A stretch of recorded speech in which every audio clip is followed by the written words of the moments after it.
प्यारे भाइयों बहनों, सादर सप्रेम नमस्ते। संध्या का समय हो रहा है और आइए ईश्वर का एक गीत गा लेते हैं। जप कर रहे हैं हम गायत्री का, ओम का भी जप कर रहे हैं।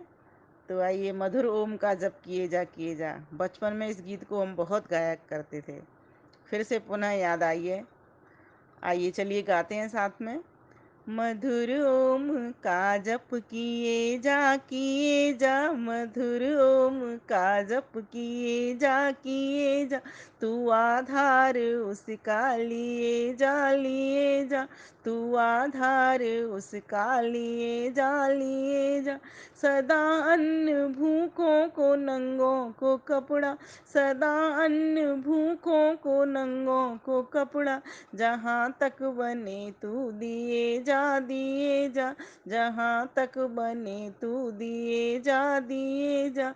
मधुर ओम का जप किए जा, तू आधार उसका लिए जा।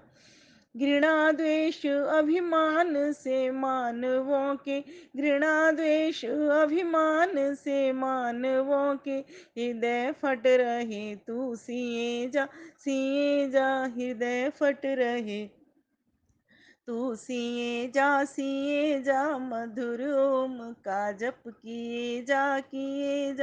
धरा धाम धन जाएंगे कुछ न संग में, धरा धाम धन जाएंगे कुछ न संग में, तू धन धर्म संग में लिए जा, तू धन धर्म संग में लिए जा।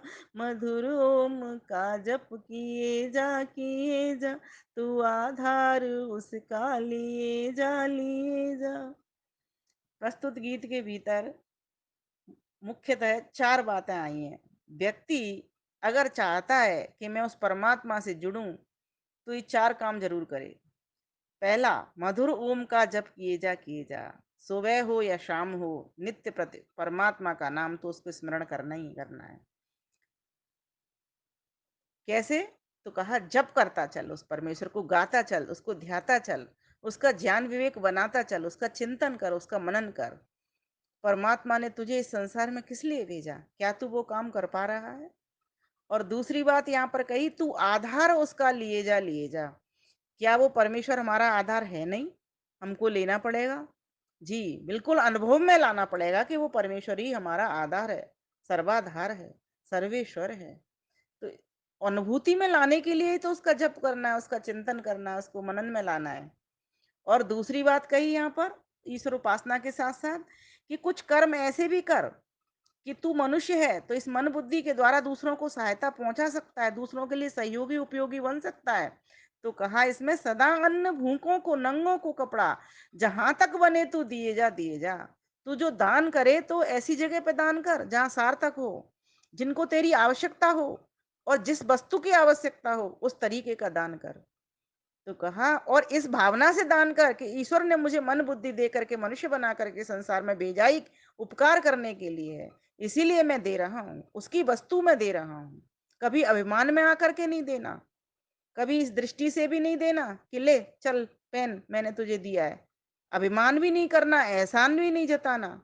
विनम्र होकर के, ईश्वर की वस्तु है, ईश्वर का ही सब कुछ है, ईश्वर के ही ये प्राणी है और मैं दे रहा हूं। तो दो भावना इसमें बड़ी सुंदर है।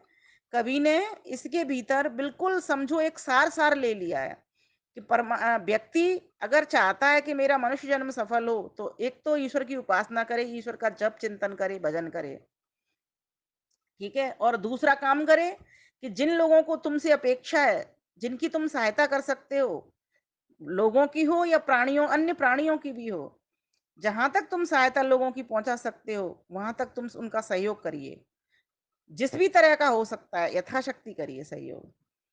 फिर तीसरी बात यहाँ पर एक और बात बताई, घृणा द्वेष अभिमान से मानवों की, फिर हृदय फट रहे हैं तू सिए जा।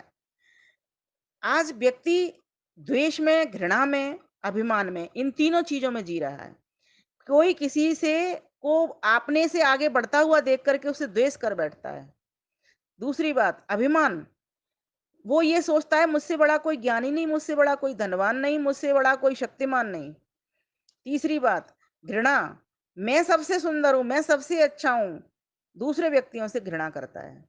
तो कहा ऐसे हृदय फट रहे तू सिए जा सिए जा। अगर व्यक्ति इस द्वेष को, अभिमान को, घृणा को छोड़ दे तो व्यक्ति ईश्वर का अमृत पुत्र ही रहेगा, अमृत पुत्र है और अमृत पुत्र ही रहेगा, और उसको परमेश्वर बहुत आसानी से मिल जाएंगे। क्योंकि ये जो योस्मान द्वेष्टि हम संध्या में भी बोलते हैं, प्रभु तेरी दाढ़ में रखते हैं, तेरे न्याय पर छोड़ते हैं। कोई हमसे द्वेष करे या किसी से हम द्वेष करें, ये द्वेष तो भावना तो हटा ही देनी है। और जो द्वेष करता है ना, वो समझो ईश्वर से बहुत दूर है, और जो प्रेम करता है वो ईश्वर के सबसे सर्वाधिक नजदीक है। ईश्वर तो है ही हम सबसे, सबके एकदम पास, निकटतम है वो। लेकिन व्यक्ति इस घृणा, द्वेष, अभिमान की आंधी से उस ईश्वर को नहीं पहचान पा रहा है, और कोई परोपकार का काम नहीं करता सुबह से लेके शाम तक, और कभी भी उपासना में, जब ध्यान में नहीं बैठता। तो ये तीन मुख्य काम है। और फिर चौथी बात, इतना विवेक वैराग्य भी उसको उठाना पड़ेगा। धराधाम धन जाएंगे कुछ न संग में। ये सारा संसार, जाती हुई दुनिया को हम देख रहे हैं, सब यहीं छोड़ करके जाते हैं, यहीं से लेते हैं। लेकिन जो जाती है वस्तु वो क्या है, अंत समय की साथी क्या होती है? तो कहा तू धन धर्म संग में लिए जा, लिए जा। अंत का साथी होता है क्या? एकमात्र धर्म। तो कहा गया कि इसमें जो चार बातें हैं वास्तव में बड़ी ही पते की हैं ये।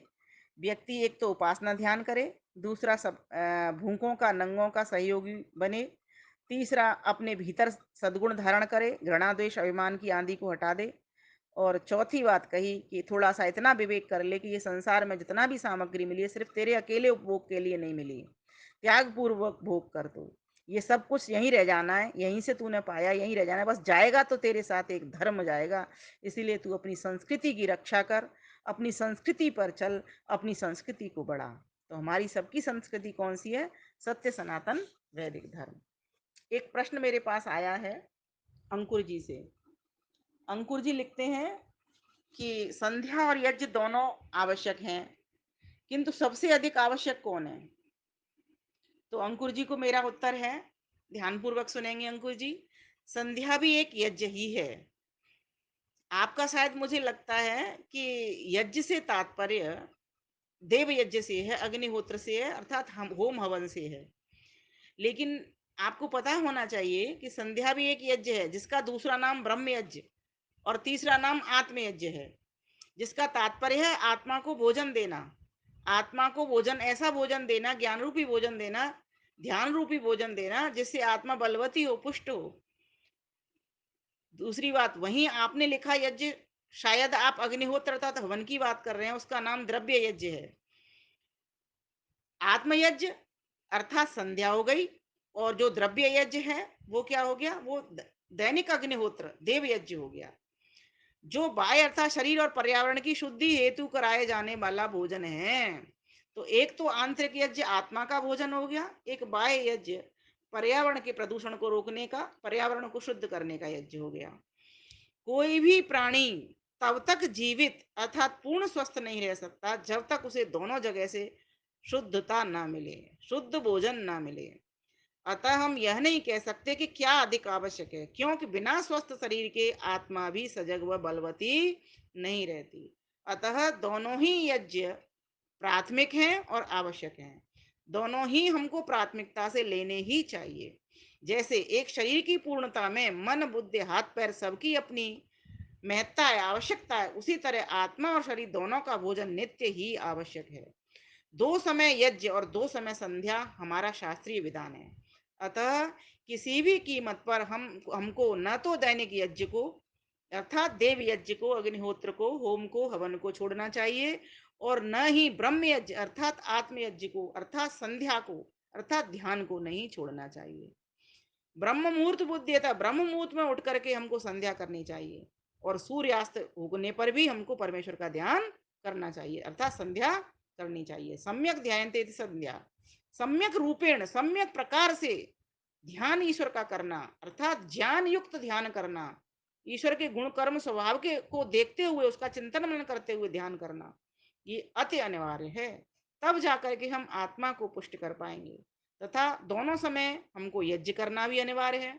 हाँ, उसमें एक बात है कि अग्निहोत्र को आप एक बार भी दोनों समय की आहुतियों के साथ कर सकते हो। तो इस प्रकार से ब्रह्म यज्ञ तो वैसे चारों आश्रमों के लिए अनिवार्य है, किंतु जो देव यज्ञ है अर्थात होम है, उसमें सन्यासियों के लिए छूट है। तो वो कर भी सकते हैं, नहीं भी कर सकते। और आजकल तो मैं तो कहती हूँ उनके लिए भी अनिवार्य हो गया, क्योंकि गृहस्थियों ने करना बंद कर दिया, तो सन्यासी मैदान में आना ही पड़ेगा उनको गृहस्थियों को सिखाने के लिए। तो वो यज्ञ कर भी रहे हैं और करवा भी रहे हैं।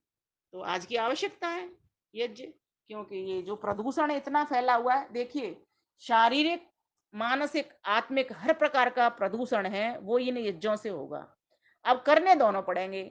मानसिक प्रदूषण को दूर करने के लिए आत्मयज्ञ करना पड़ेगा, संध्या करनी पड़ेगी।